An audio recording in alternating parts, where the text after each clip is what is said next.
Dasar sedikit dari Undang-Undang 881 KUHP, ya kan? Penghentian penyidikan itu siapa yang akan memperadilankan? Pelapor tidak, tersangka enggak. Polisi jelas yang melaksanakan itu juga masa mau memperadili diri sendiri kan nggak mungkin. Ya udah selesai. Nah sekarang begitu sudah selesai perkara dihentikan, apa bisa maju ke jaksa nih? Jadi yang maju ke jaksa ini perkaranya siapa? Kan aneh, sudah dihentikan masih ada yang maju. Apa ada laporan polisi baru juga nggak mungkin gitu. Ya kan? Kemudian waktunya itu tadi masalah kaitan dengan berkas perkara yang sudah dibikin oleh penyidik dan sudah dilimpahkan kejaksaan. Kemudian di situ ada lagi waktu berkas perkara penyerahan tahap pertama. Sampai sekarang kan nggak ada penyerahan tahap kedua karena nggak ada P21. Nah bagaimana mau P21 sudah ada penghentian penyidikan? Saya berani jamin nggak bisa P21. Kalau misalnya muncul P21, saya akan belajar sama jaksa. Dasar hukum apa dipakai berkas perkara yang sudah dihentikan penyidikannya masih bisa dilanjutkan penuntutan untuk maju ke sidang. Saya pengen belajar. Saya akan mencoba juga mendengarkan yang dikatakan oleh penasihat-penasihat hukumnya Pak Jokowi. Ya kan? Pertama, menggunakan penanganan kasus tersebut menggunakan hukum acara pidana yang lama. Saya setuju, karena itu di KUHP yang hukum acara pidana yang baru, Undang-Undang Nomor 20 Tahun 2025, memang pasal 361 huruf A menyatakan seperti itu. Nah, kemudian RJ juga menggunakan restoratif justice, menggunakan peraturan kepolisian nomor 8 tahun 2021. Ya, saya setuju karena masalah. Nah, menggunakan undang-undang yang baru, KUHP yang baru juga bagus kan masalah. Permasalahan sekarang, tiba-tiba ada restoratif justice. Ya, restoratif justice itu diatur dari peraturan kepolisian nomor 8 tahun 2021. Nah, kalau sudah ada restoratif justice, berarti ada penghentian penyidikan. Nah, kalau sudah ada penghentian penyidikan, berarti penyidikan kasus tersebut kan selesai. RJ. Ya kan?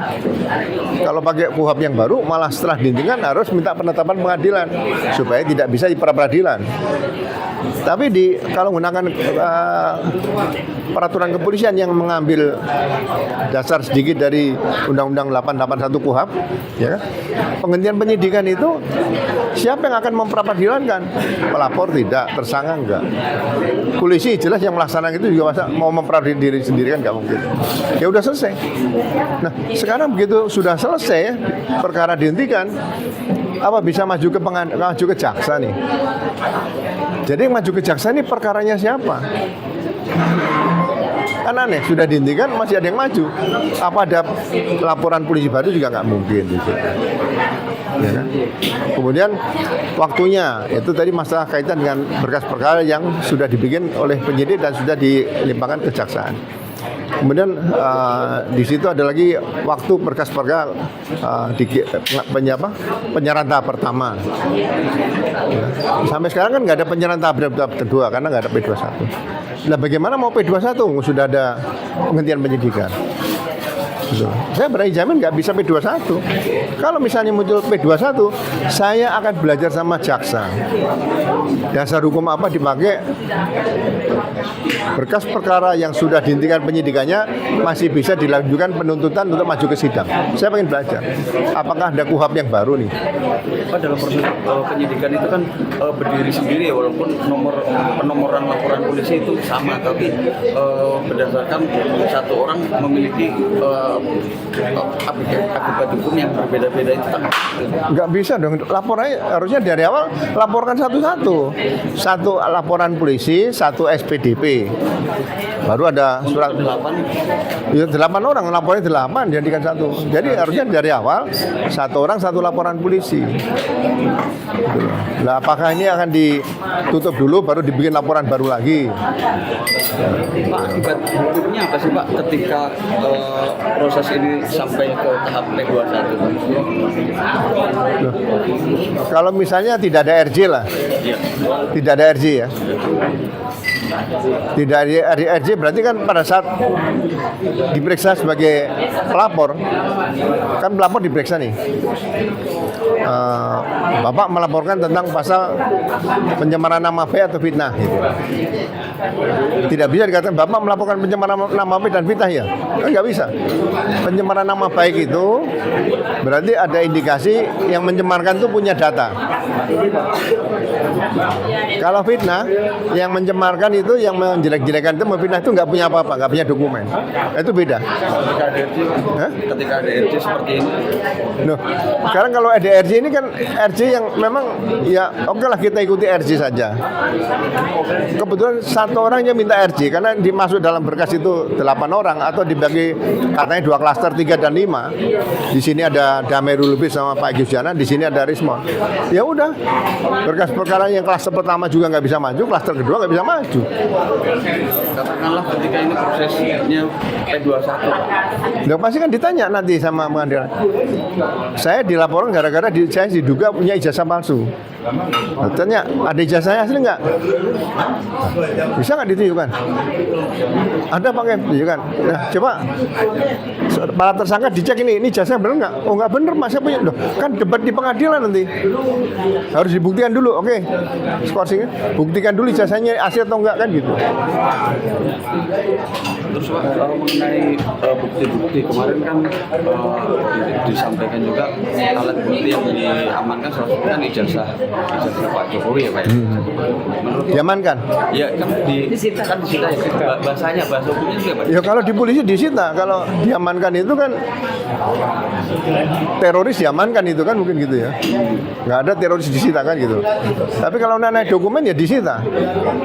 Artinya ijazah itu hasil kejahatan atau seperti apa? Lah, sesuai dengan pasal 48 masalah UHAP aja. Penyitaan itu kan berarti barang yang disita kan barang hasil kejahatan atau barang yang digunakan untuk melakukan kejahatan.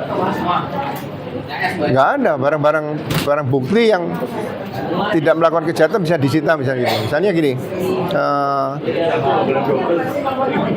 sepedanya pelaku, padahal pelaku melakukan perbuatannya pakai mobil misalnya. Nah, sepedanya kan bukan alat kejahatan, mungkin mobilnya. Tapi pakai melakukan kejahatan misalnya pisau dan sebagainya. Nah ini yang jadi sangat rancu itu karena ijazah itu karena ada di kantor polisi. Dari awal seperti itu. Kalau dititipkan Kantor polisi bukan tempat titipan, Mas. Titipan sepeda itu biasanya Rp10 kalau zaman saya SMP itu. Titipan sepeda motor Rp25. Titipan mobil Rp50 zaman saya masih SMP loh ya. Itu titipan. Nggak bisa. Oh Pak nitip ke polisi nggak bisa. Oh untuk ke depan kasus ini akan seperti apa? Kalau Bapak melihat dari basis hukumnya. Ya kan sudah dihentikan penyidikannya yang diterima oleh SP3-nya oleh Pak Egy Sujana, Damerul Lubis sama Rismon. Udah. Satu SP3 berlaku semua. Menurut Bapak kasus ini seharusnya sudah close ya? Sudah selesai. Jadi 2 SP3 itu untuk klaster yang pertama Pak Egy Sujana sama Damerul Lubis. SP3-nya Rismon untuk klaster yang ketiga. Berarti udah ditutup semua udah. Bapak sudah monitor adanya sprindik baru ya Pak ya? Iya. Itu bagaimana Pak? Kalau banyak kan ada beberapa sprindik ya Pak ya yang baru ya? Ya gini, saya banyak diskusi gitu loh. Apa bedanya sprindik sama SPDP? Jadi kalau ada peristiwa kejadian yang dilaporkan baik oleh polisi yang datang ke TKP itu laporan model A atau masyarakat yang datang ke polisi itu laporan model B. Ya. Kemudian itu dicari-cari unsurnya dulu, cari-cari buktinya cukup nggak? Oh ini ada dugaan pidana, ya kan? Langsung terbitkan saja SPDP. Konsekuensi logis dari adanya laporan polisi mau dilakukan penyidikan atau penyelidikan, terbit SPDP. SPDP langsung kirim ke JPU maksimal 7 hari. Nah, setelah ada SPDP, apakah akan ada sprindik? Bisa terbitkan sprindik, karena SPDP itu surat pemberitahuan dimulai penyidikan. Tapi kalau nanti setelah SPD mau diterbitkan surat perintah penyidikan, saya nggak melarang, setuju, nggak ada masalah. Jadi sprindik itu harusnya ada SPDP. Jadi sprindik ini berdasarkan SPDP. Nah, kalau ada sprindik baru, ini dasarnya apa? Apakah sprindik lama salah?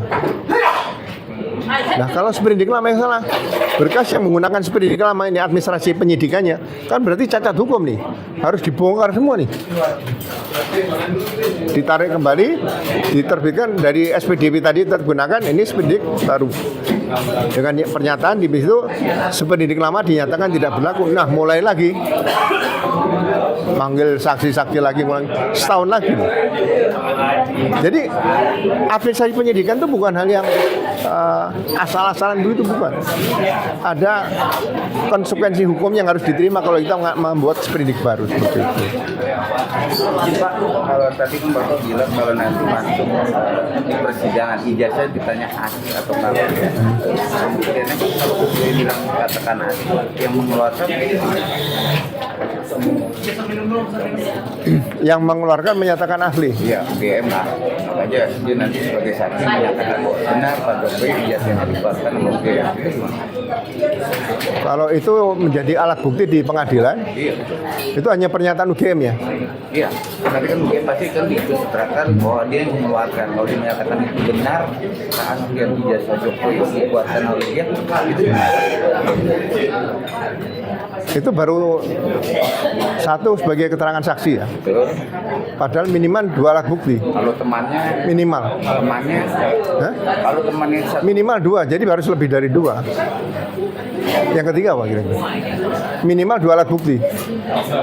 Sesuai pasal 18 KUHP, itu kalau menjadikan menetapkan sebagai seorang tersangka gitu atau terdakwa, kan minimal 2 alat bukti, minimal. kalau uji forensik juga menyatakan asli, Siapa? uji forensik dari Mabes Polri juga menyatakan asli. Lu kan itu di pengadilan nanti kan boleh debat dulu. Debat dulu semuanya. UGM menyatakan asli, nanti data ini nanti UGM ditanya lagi.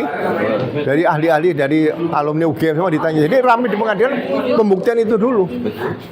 Jadi makanya sebelum maju ke pengadilan, sebetulnya di awal dulu di polisi seperti itu. Kalau itu udah selesai, ya udah. Oke, terima kasih Bang.